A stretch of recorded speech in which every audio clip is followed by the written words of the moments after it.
I'm the prettiest sight in the ring today. That's my label. What's your label? Sorry, I'm getting ahead of myself here. Let's take a back step. Are you gonna rise to the top and bask in all of that glory? Or are you gonna be left behind? If you're more of a rise to the top kind of person, then I'm gonna give you a little piece of advice on the house. You need a strong brand. Without it, customers literally have no reason to pick you over your competitors. So now that we're all on board with this idea, let's take a look at how you can create an unforgettable brand. Wait, sorry, what was that? You said you needed a moment to subscribe so you don't miss out on anything? Sure, go ahead.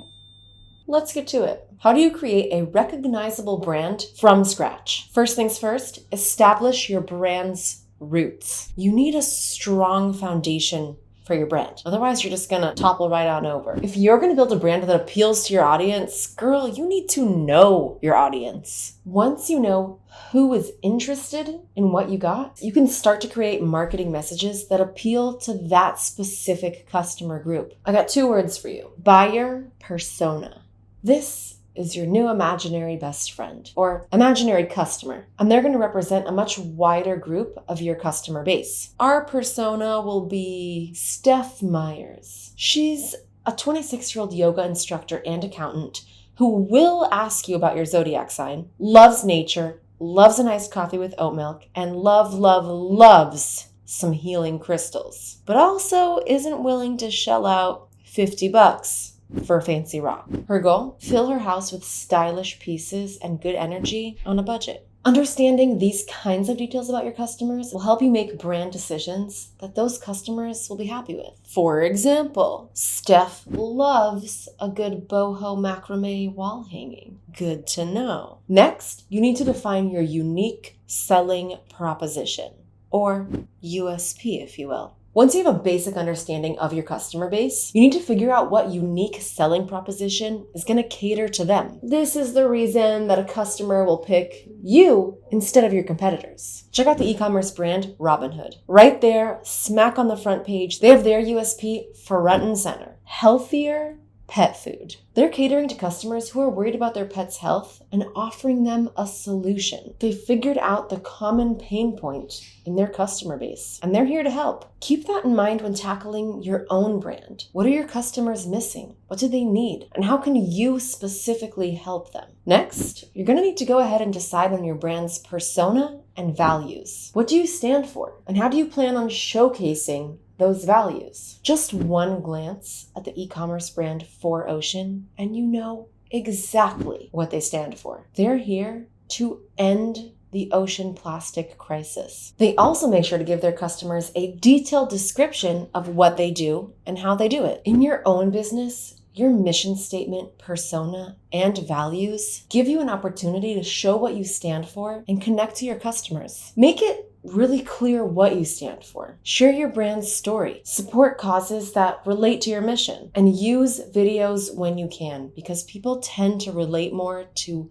images and sounds than to just plain text. The next step is to choose the right social channels to communicate your brand. One of the absolute best things that you can do for your brand early on is to start your social media presence as early as possible. Figure out what platforms your customer base uses and go hard. A footwear brand is likely not going to do so great on LinkedIn, but an online Excel course, on the other hand, might be just the ticket. Once you're on the right platforms, you have to create posts that are going to get people's attention. Here are a few ideas that can give your brand some early traction. Giveaways give people incentive to share your posts around because, well, they want to win. Also, direct interactions are great for customer engagement and they make people more likely to recommend you to their peers. Also, infographics. They're an excellent way to catch people's attention on super busy social media pages. Plus, they're really convenient and easy to share. The next step in e-commerce branding is to define your identity. You know your customer base and you know what you stand for, but who are you?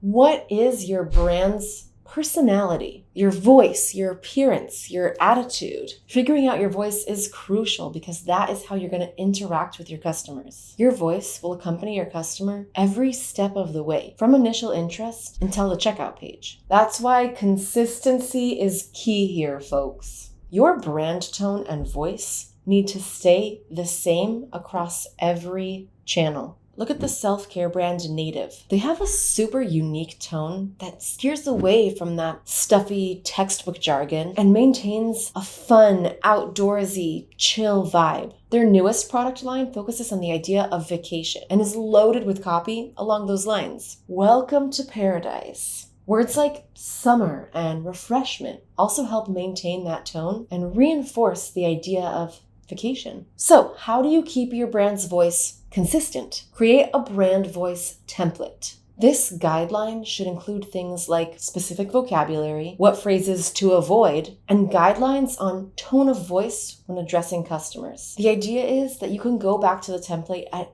any time, which can really help you stay on brand. Here's a friendly reminder to make sure that your brand's voice correctly aligns with your values and products. If you sell flower arrangements for funeral homes, you should probably steer away from those lighthearted comedic tones and keep to more somber, respectful ones. Dog treats, on the other hand, really shouldn't be taken so seriously.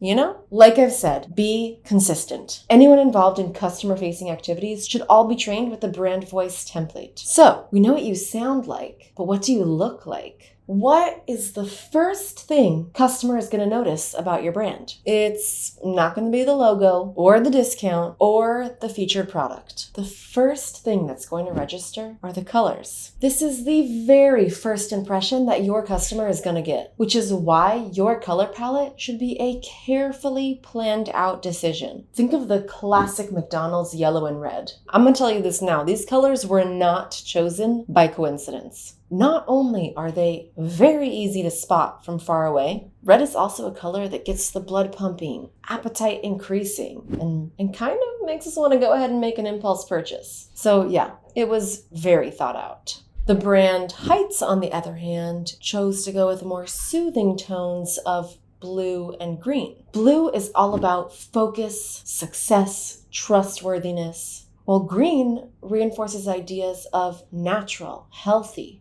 good for you.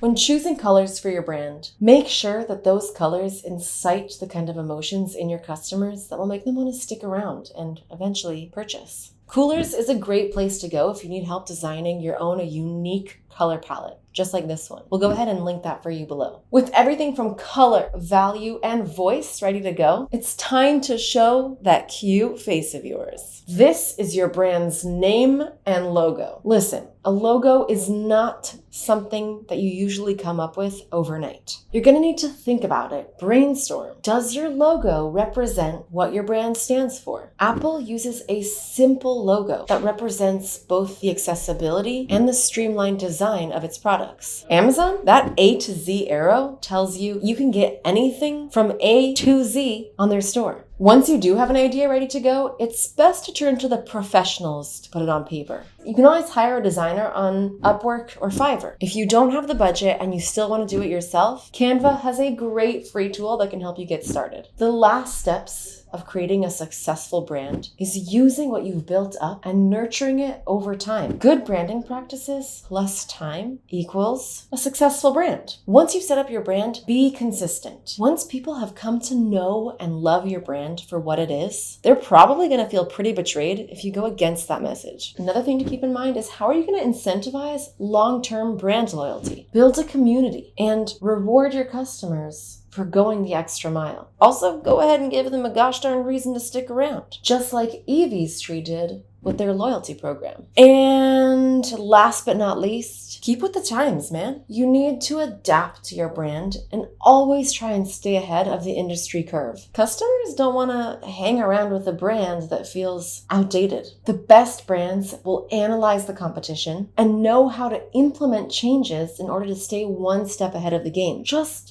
Look at Levi's. They have been adapting their brand to fit the changing times. And as a result, they have been relevant for almost 170 years. What I'm trying to say here is your brand is your chance to shine. And these tips are going to help you find that unique voice. Also, when people discover your amazing, beautifully curated brand, let's just say the conversions are going to start rolling in. Go ahead and stay tuned for more incredible e-commerce videos coming your way. You're not going to want to miss out. See you next time.